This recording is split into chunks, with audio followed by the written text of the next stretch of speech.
سے بھی گویا یہ حکم کے خلاف ورزی تھی، تو کہا کہ اس کو آپ واپس کریں، اور حکمتیں بھی تھیں، ان کو کوئی اور چیز دے کر کے راضی کیا گیا۔ حضرت صلی اللہ علیہ وسلم نے ان کو بی بی صفیہ کو اپنے نکاح میں لے لیا، اور یہ نکاح بھی سفر میں ہوا۔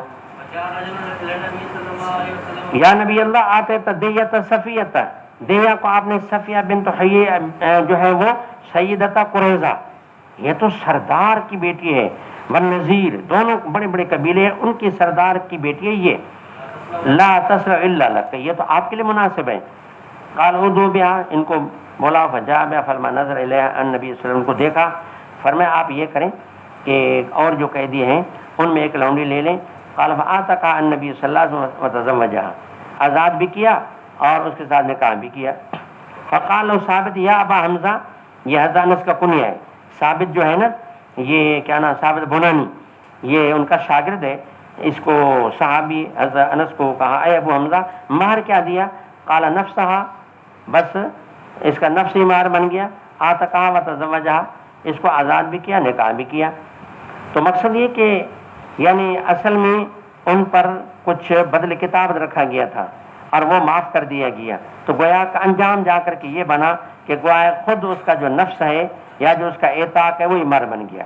لیکن ہمارے ہاں یعنی اعتاق یا عتق مہر نہیں بنتا، کیونکہ ہمارا استدلال قرآن کریم کے آیت سے ان تبتغوا باموالکم، ابتغاء بالاموال ہوگا، اور آزادی چونکہ مال نہیں ہے تو لہٰذا یہاں کوئی تعویل کرنی پڑے گی۔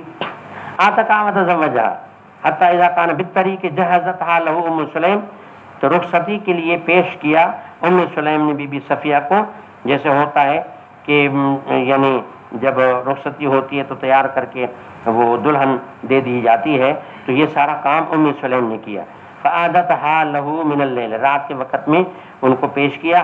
فاصبح النبی صلی اللہ علیہ وسلم عروسا، صبح جو تھی تو اللہ کے نبی دلہے تھے۔ فقال من کان عنده شیء فلیجئ بہ، باقی سوال ہے کہ نبی کریم صلی اللہ علیہ وسلم جتنے بھی ازواج مطہرات سے نکاح کیے تو کسی کا بھی جو ولیمہ کیا تو ولیمے پیسے کسی اور سے تو نہیں لیے، یہاں اوروں سے کہا کہ تمہارے پاس جو چیز ہے کھجور ہے ستو ہے کوئی چیز ہے یہ ساری چیزیں لے آؤ، تو ان سے کیسے مانگا اور ساتھیوں سے مانگ کر کے جو ہے پھر ولیمہ کیا؟ اس کا اصل جواب جو یہ ہے کہ اصل میں یعنی دار الحرب کے اندر کھانے پینے کی اشیاء کی پہلے امیر کی طرف سے اجازت ہوتی ہے کہ جو چیز آپ کو مل جائے بھلے آپ لے کر کے ضرورت پوری کرو، باقی جو بچے گا وہ جمع کرنا ہوگا۔ تو اعراض سے پہلے، اعراض میں دار الاسلام یعنی سرحد سے آدمی کراس کر کے دار الاسلام میں آ جائے، اعراض سے پہلے جو بھی چیز جس کو ملے اس کی ملکیت نہیں، کیونکہ دشمن پھر دوسرا حملہ کر سکتا ہے، وہ چیز چھن سکتی ہے، تو اعراض سے پہلے جو ان کو دیا وہ ضرورت پورا کرنے کے لیے دیا۔ اب چونکہ وہ کھا پی چکے، باقی جو بچہ وہ بیت المال میں جمع کرنا تھا، اس لیے کہا کہ جمع کرو، کیونکہ ابھی اعراض بدال اسلام نہیں ہوا تھا، تو لہذا کہا کہ آپ ان کو جمع کرو۔ جمع کرنے کے بعد پھر حضرت صلی اللہ علیہ وسلم نے اسی مال غنیمت کے خمس میں سے وہ لے کر کے اسے کیا کیا، یعنی ولیمہ کیا، تو ولیمہ اپنے مال سے کیا، صحابہ کرام کے مال سے نہیں کیا۔ اچھا، من کان عنده شیء فلیجئ بہ، کسی کے پاس کوئی چیز ہے تو اس کو لائے۔ وبسط نیطعن یا نطعن، یعنی وہ چمڑے کا دسترخوان بچھوایا۔ فجعل الرجل یجیء بالتمر، کوئی کھجوریں لا رہا تھا، کوئی گھی لا رہا تھا۔ قال واحسبک ذکر سویک، پھر انہوں نے حلوہ تیار کیا۔ تو اس واقعے میں یہ معلوم ہوتا ہے کہ اس ولیمے میں یہ چیزیں تھیں، کھجور تھیں اور ان کو اور گھی کو ملا کر کے کوٹ کر کے گوندا گیا، کھجوریں کی گٹھلیاں نکالی گئیں، کھجور گھی دو چیزیں یہ ہو گئیں، اور پنیر مایا یہاں نہیں ہے، پنیر مایا بھی شامل کیا گیا، اور چوتھا اسی میں ستو بھی شامل کیا گیا۔ تو اس طرح یہ چار چیزیں ولیمے میں اگر کی جائیں تو گویا کہ سنت سے ایک موافقت ہو جائے گی۔ تو پھر آپ کبھی اس کا تجربہ کریں، شادی کریں، آپ تیار کریں، انشاءاللہ ہم کھانے کے لیے تیار ہیں۔ جی جی